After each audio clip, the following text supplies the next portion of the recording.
Kok bisa tahu kalau apa Muhammad itu roh Bang ini? Oke. Kata Rob Ya, di ya. dalam Al-Quran pernah nggak ditujukan kepada seorang manusia? Nggak tahu Bang ini, belum. Nah, satu pernyataan saya. Kamu tidak mengakui Muhammad itu Rob karena kamu nggak tahu apa-apa tentang Al-Quran.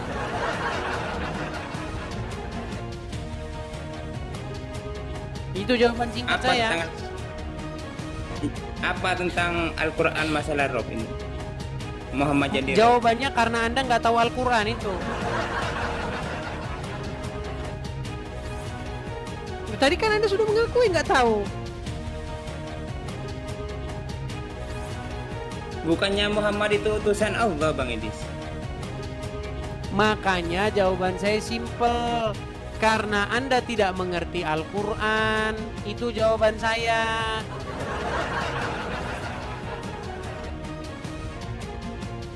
Kok bisa Bang Idis itu Kok menanggapi ditanya kalau lagi? Islam Jawaban saya simple. Karena Anda nggak ngerti Quran. Tadi Anda sudah mengakui kok. Gimana? Ada nggak kata Rob itu ditujukan kepada manusia menurut Al-Quran? Anda bilang nggak tahu kan?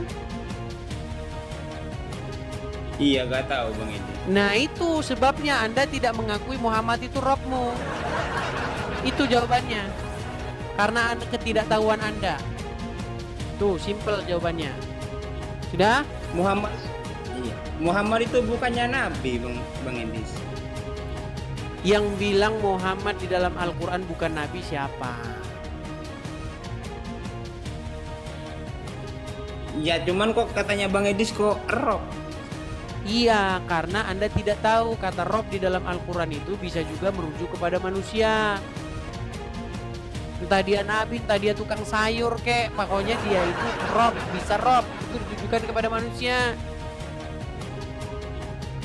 Iya. Ini mau nanya ini Bang Idis.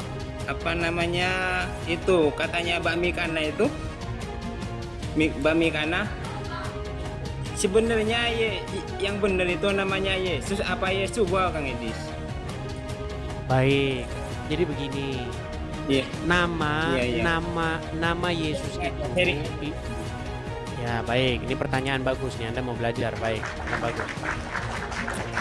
Jadi begini, sebenarnya Injil itu ditulis dalam bahasa Yunani.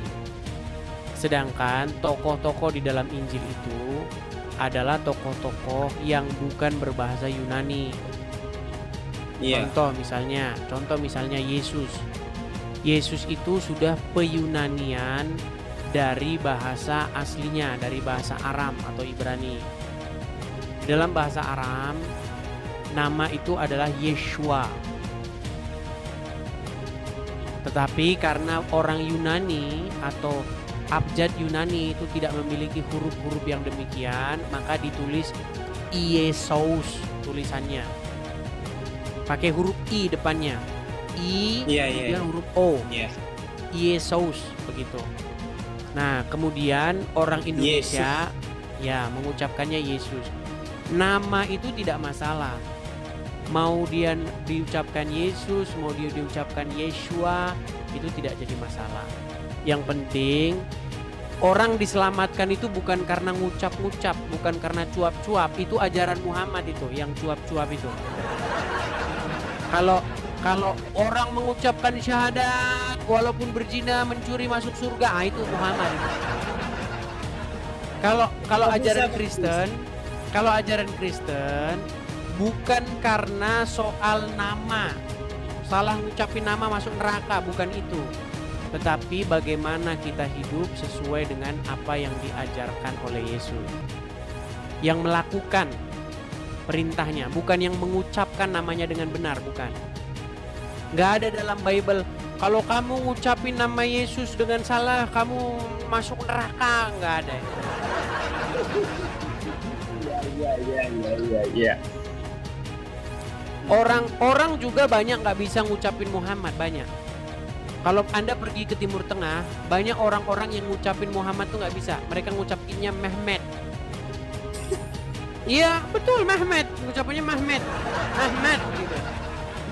Kok bisa tahu Bang Edisnya? Oh ya tahu lah, karena kan saya belajar. Oh iya iya iya. Begitu juga dengan nama Yesus. Orang mau panggil Yesus, Yeshua, Jesus. Yang penting itu adalah melakukan apa yang Yesus perintahkan. Apa kata Yesus dalam Injil? Banyak orang di akhir zaman akan diusir oleh Yesus. Mereka bernubuat, bermujizat demi nama Yesus. Sama Yesus, enyahlah kamu pembuat kejahatan. Banyak gitu. Karena banyak sekarang pendeta-pendeta itu yang seperti itu, melakukan mujizat-mujizat palsu, tipu banyak.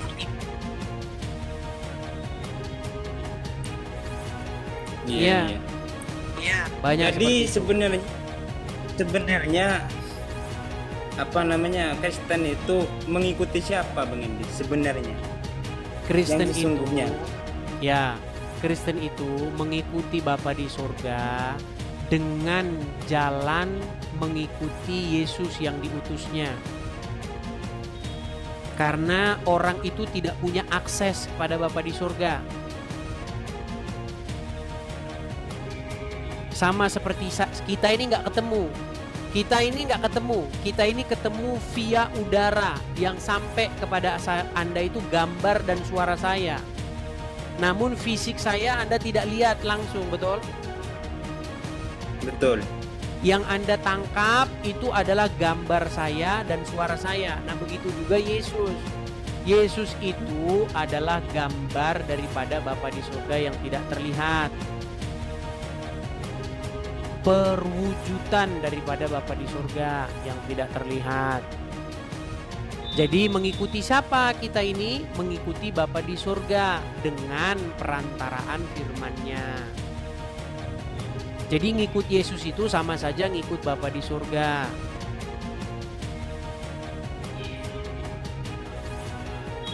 Menyembah Yesus itu sama saja dengan menyembah Bapa di surga. Begitu. Ya cuman kan Yesusnya itu kan meninggal Bang Endi. Ya, tapi bukan meninggal saja, tetapi bangkit. Kalau Yesus meninggal saja terus di kuburan, saya buang Bible saya itu ke tong sampah. Ya. Nasib saya sama seperti orang Islam. Kok bisa? Iya, karena saya akan mengikuti orang mati. Iya. Coba saya tanya dulu Bang Saifullah. Iya, siap. Ubaidillah, Bang Ubay. Anda mengikut Muhammad nggak? Pengikut Bang Edis. Oke, Muhammad sudah meninggal. Iya, sudah wafat. Oke, berarti Anda pengikut orang meninggal, betul? Betul. Iya, orang-orang yang menjadikan dirinya pengikut orang yang sudah meninggal, itulah Islam. Jadi gini Bang, sebenarnya gini loh, inti agama itu gini. Bang, Anda pernah nggak merenung begitu? Anda merenung, ya, sendirian di kamar, Anda mikir gitu. Surga itu ada nggak? Pernah nggak Anda mikir gitu? Pernah Bang Edis. Nah, pernah nggak Anda mikir Tuhan tuh ada nggak? Pernah Anda mikir gitu nggak? Pernah nggak? Belum pernah Bang Edis. Belum pernah.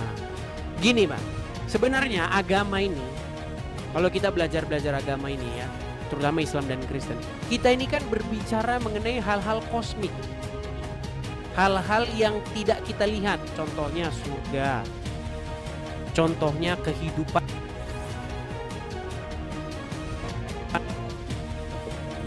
Halo? Iya. Kita ini kan berbicara mengenai hal-hal yang belum kita lihat kan, contohnya kehidupan setelah kematian. Iya. Oke. Sekarang begini Bang, bagaimana kita yakin bahwa surga, kehidupan setelah kematian itu memang benar-benar nyata? Kematian. Bagaimana kita meyakini bahwa surga, kehidupan setelah kematian itu benar-benar ada?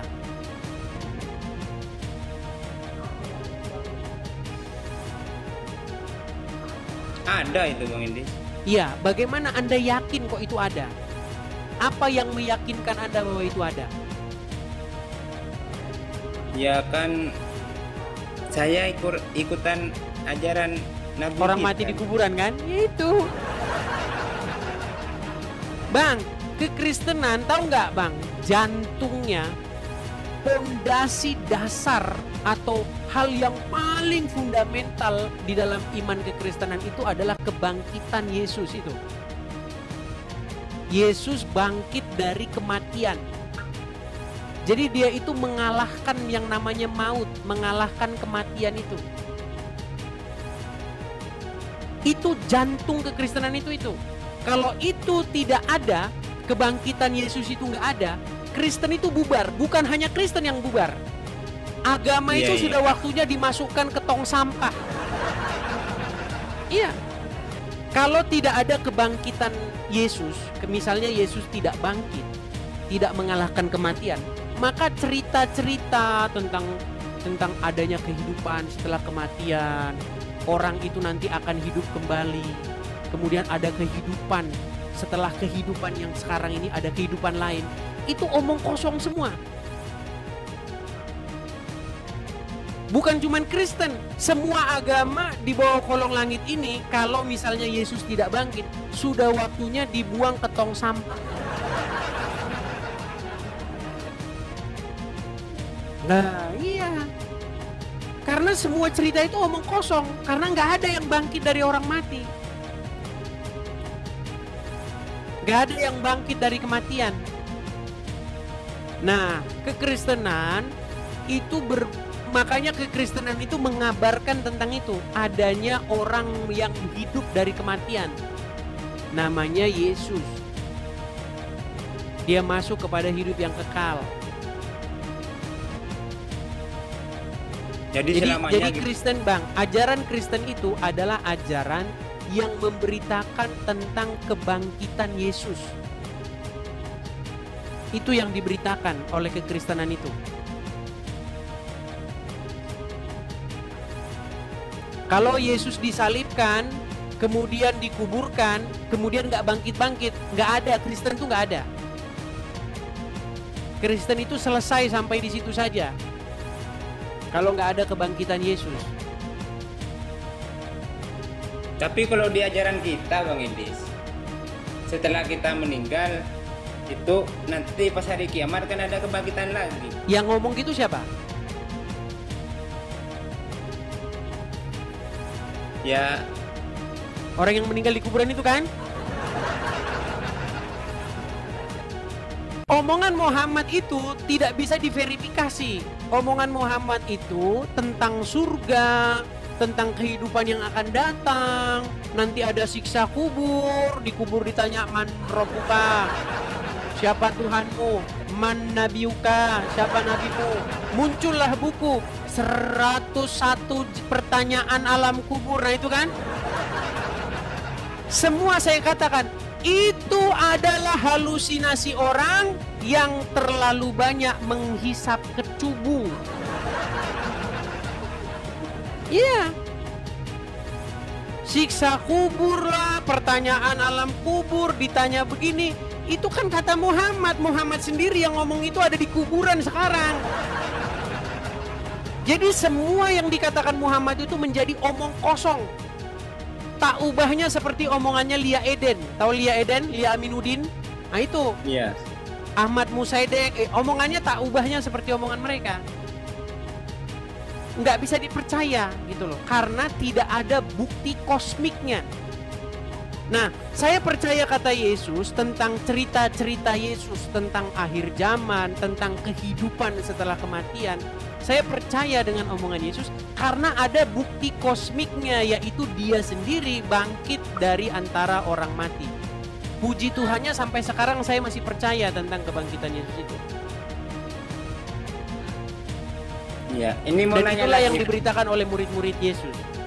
Murid-murid Yesus itu memberitakan hal-hal itu. Nah, bagi orang-orang sejamannya, bagi orang-orang yang hidup sejaman dengan murid-murid, sejaman dengan Paulus, mereka itu ditertawakan. Kata orang-orang yang mendengar berita tentang Yesus itu, mereka itu adalah orang-orang gila. yang memberitakan hal-hal gila. Itu ditulis di dalam surat Paulus. Ya, pemberitaan Kristen ini memang terdengar bodoh bagi orang-orang yang akan binasa. Jadi Kristen itu memberitakan itu, Bang, memberitakan tentang kebangkitan Yesus itu. Itulah jantungnya, dasarnya Kristen itu. Jadi kalau di Bang, nanya Bang. Jadi kalau di Kristen itu kalau udah meninggal itu nggak bangkit lagi. Apa gimana Bang? Baik, karena kita semua itu berdosa, semua orang yang di bawah kolong langit ini berdosa, makanya kita takluk kepada kematian itu. Kita mati, kita takluk kepada kematian itu. Yang tidak tunduk kepada dosa itu adalah Yesus. Jadi orang Kristen itu masih punya dosa ya, habis meninggal itu. Ya, orang Kristen itu punya dosa, tetapi dosanya itu tidak diperhitungkan karena sudah ada Yesus yang menggantikannya, yang melakukannya. Contohnya gini Bang, ini kita bicara dogma ya, walaupun saya jarang sekali bicara dogma. Gini, menurut Bible, dosa itu datang melalui satu orang, yaitu Adam. Adam yang pertama, manusia yang pertama. Jadi manusia yang pertama melakukan dosa, dan akibat daripada dia melakukan dosa itu, maka semua manusia itu berbuat dosa. Nah, lalu ada manusia yang kedua, yaitu Yesus. Nah, dia tidak melakukan dosa. Makanya dosa datang melalui satu orang. Pembenaran juga datang melalui satu orang, yaitu Yesus. Jadi sebenarnya Bible itu atau hukum Musa, hukum Taurat itu menuntut supaya semua orang itu hidup sesuai dengan apa yang diinginkan oleh hukum Taurat, dan semuanya gagal. Musa gagal, saya gagal, Anda gagal, semua gagal melakukan hukum Taurat itu. Gak ada yang lolos. Satu-satunya yang lolos itu Yesus. Nah, makanya kami Kristen-Kristen ini Bang, orang-orang Kristen kan berdosa, melakukan kesalahan, tetapi kami tidak dipandang kami tidak diperhitungkan kesalahan kami itu, karena yang melakukan itu sudah ada, yaitu Yesus. Makanya ibarat kata berdiri di muka pengadilan, kami itu berdiri di belakangnya Yesus. Jadi Yesus menjadi juru selamat kami. Gitu loh. Bang ya, kalau misalkan kita ya maaf ya Bang, misalkan kita berbuat dosa gitu, apa gitu, jadi kita itu udah ada yang nanggung gitu ya. Ya, kalau di dalam ajaran agama Kristen, misalnya kita berbuat dosa nih, ya kan? Iya, benar. Nah, iya benar. Sudah ada satu orang yang melakukan dengan sempurna, tidak melakukan cacat dan celah, yaitu Yesus. Jadi yang dipandang ketika penghakiman, yang dipandang itu bukan kita, tetapi Yesus. Makanya Yesus menjadi pembenar. Tetapi barang siapa yang menjadi milik Yesus, dia melakukan apa yang Yesus mau. Kan banyak Muslim bilang nih, kan dosa udah ditebus Yesus nih, berarti kita maling aja. Bukan gitu. Saya kasih contoh. Contoh sederhana, kita pakai bahasa-bahasa sederhana ya. Betul nggak para pahlawan kita itu sudah mengorbankan darah mereka untuk kemerdekaan negara ini? Iya. Jadi kita ini sudah dibayar oleh darah para pejuang negara ini, betul? Betul. Nah, sebagai warga negara yang baik, apakah kita harus menginjak darah para pahlawan kita itu? Menginjak-injak dan meludahi darah itu? Tidak kan? Bang. Tidak. Iya. Tetapi kita harus menghargai darah yang tertumpah itu, betul? Iya. Dengan cara bagaimana? Dengan cara mengisi kemerdekaan yang sudah diberikan mereka untuk membuat negara ini menjadi sesuai dengan apa yang mereka inginkan. Supaya negara ini merdeka, tidak hidup di bawah jajahan. Begitu, betul? Iya, betul. Nah, begitu juga Yesus, Bang. Yesus itu sudah mati disalibkan, darahnya sudah tertumpah. Jadi setiap orang yang menerima Yesus itu menghargai darah itu. Dengan cara bagaimana dia hidup? Dengan cara dia harus memerdekakan dirinya dari perbudakan iblis. Seperti itu. Makasih Edis TikTok, makasih. Jadi inti kekristenan itu gitu, Bang. Jadi bukan karena Anda sudah dibayar oleh darah Yesus terus Anda semena-mena melakukan udah ditebus Yesus bikin dosa lagi. Bukan gitu, Bang. Sebaliknya justru dia akan menghargai darah itu. Makanya barang siapa yang memandang kepada dia akan sembuh. Itu, Bang, intinya itu. Cuman orang nggak semua orang punya mata batin itu. Barang siapa yang memandang kepada salib itu maka dia akan sembuh gitu. Maksudnya sembuh dari perbudakan dosa itu. Walaupun di dalam perjalanannya itu berat, karena namanya daging itu lemah. Yesus sendiri yang mengatakan, roh memang penurut tetapi daging itu lemah. Oh jadi maaf Bang, Kristen itu ada gak yang namanya surga itu di Kristen? Ya, tergantung surga itu mau didefinisikan apa dulu, Bang. Karena surga itu sebenarnya bahasa Sanskerta milik saudara kita Hindu. Swarga, nirwana, itu kan milik moksa, itu kan tingkatan-tingkatan dalam agama Hindu. Sebenarnya dalam Bible, dalam Quran gak ada surga.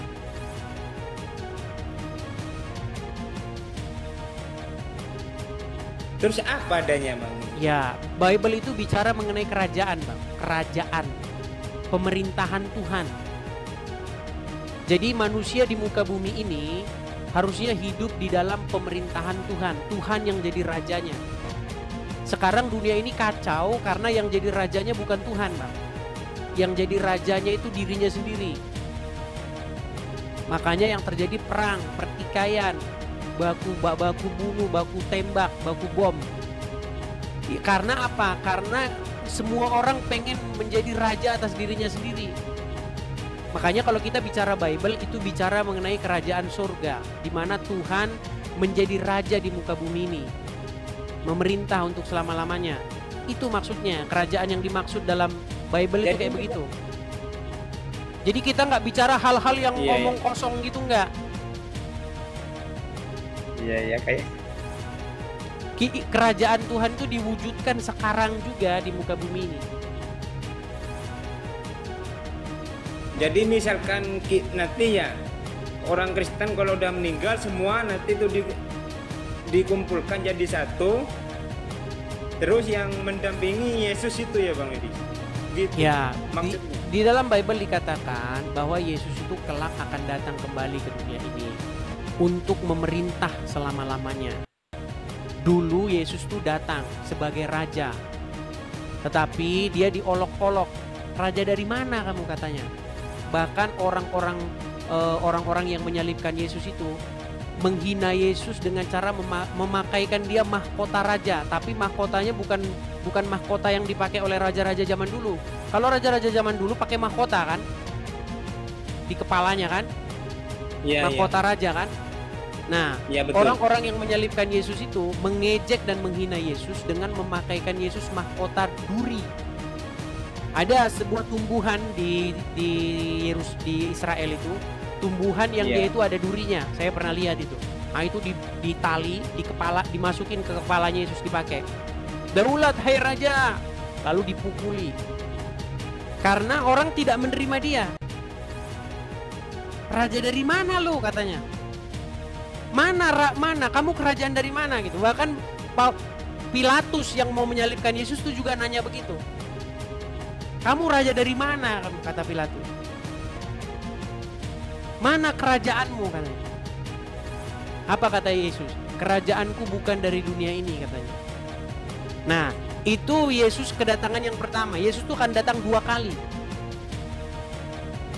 Nah, nanti dia akan datang lagi yang kedua dan dia akan memerintah, mendirikan pemerintahan di bumi ini untuk selama-lamanya. Pemerintahan Sang Mesias itu. Nah, itu yang masih kita nanti-nantikan.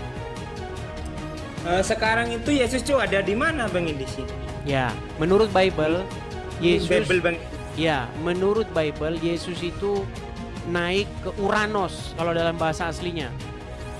Tapi dalam terjemahan itu dikatakan surga. Dia, jadi dalam Bible itu gini. Bible itu berbicara mengenai ada dua entitas di muka bumi ini. Entitas yang terlihat dengan entitas yang tidak terlihat. Hal yang terlihat seperti kita ini metafisik dan hal-hal yang tersembunyi.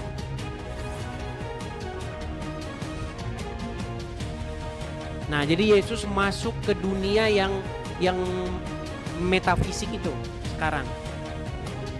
Menurut Bible. Menurut Bible gitu. Ya. Dan kemudian dia nanti akan datang kembali. Kalau di Islam itu kalau udah kiamat gitu loh. Maksudnya kalau udah dikumpulkan. Nggak ada konsep-konsep begitu dalam Bible.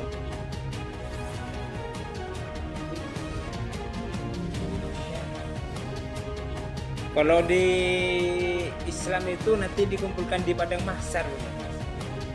Ya, padang mahsyar itu di mana masalahnya? Yang dikatakan matahari akan sejengkal dari kepala begitu. Makanya saya bilang Bang, gini loh.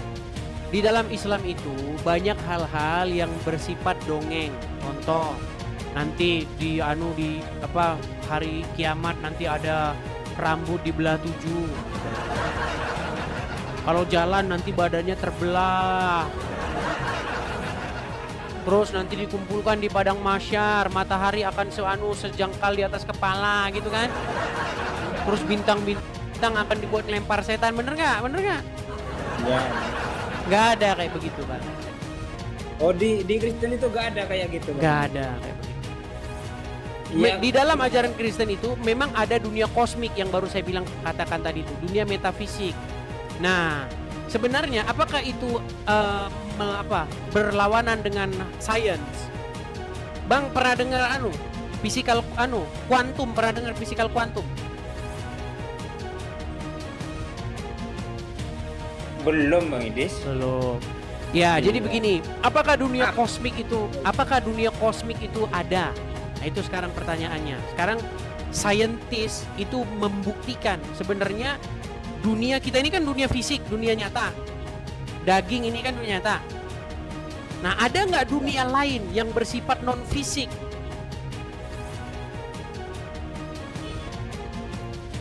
Nggak ada Bang. Nah, memang kita tidak bisa melihatnya secara kasat mata. Tetapi apakah itu melawan sains? Nah, makanya Abang belajar fisikal kuantum. Oh iya. Ya. Makasih Bang Idis ya, makasih. Ya, jadi makanya gini Bang.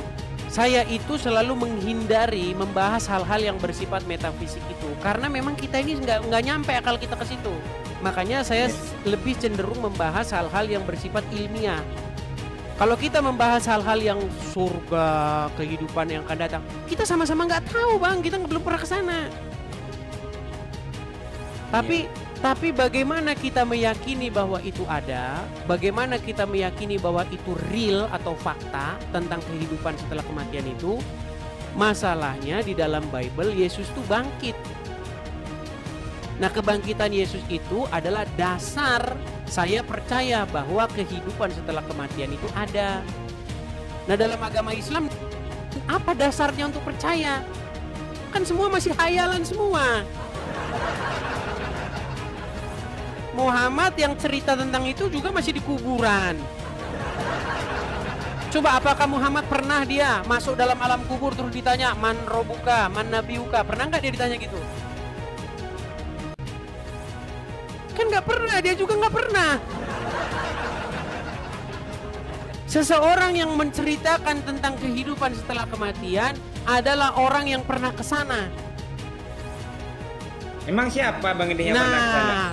Injil berbicara tentang sosok yang bernama Yesus. Makanya sekarang PR besar umat manusia itu membuktikan itu. Gitu loh. Untuk apa murid-murid Yesus memberitakan itu kalau itu bukan sebuah kenyataan? Nah, sekarang itu kan para ahli-ahli teologi, para sarjana-sarjana teologi kan mengkaji itu. Apakah kebangkitan Yesus itu adalah sebuah peristiwa yang terjadi atau omong kosong? Kan itu dalam kajian. Paulus menuliskan dalam suratnya bercerita tentang Yesus yang bangkit. Injil juga bercerita tentang itu. Murid-murid memberitakan itu ke seluruh dunia. Yesus mengatakan, engkau adalah saksi dari semuanya ini. Thomas, orang murid Yesus, tidak percaya dengan kebangkitan Yesus itu. Dianggapnya itu omong kosong itu. Mana ada orang udah mati hidup lagi omong kosong, itu kata Thomas itu. Enggak, saya bicara pakai ini ya, pakai omongan-omongan orang yang tidak percaya. Kan dianggap itu omong kosong. Akhirnya Yesus datang kepada Thomas itu. Karena kamu melihat, kamu percaya. Tapi berbahagialah orang yang tidak melihat tetapi percaya. Itu kata Yesus.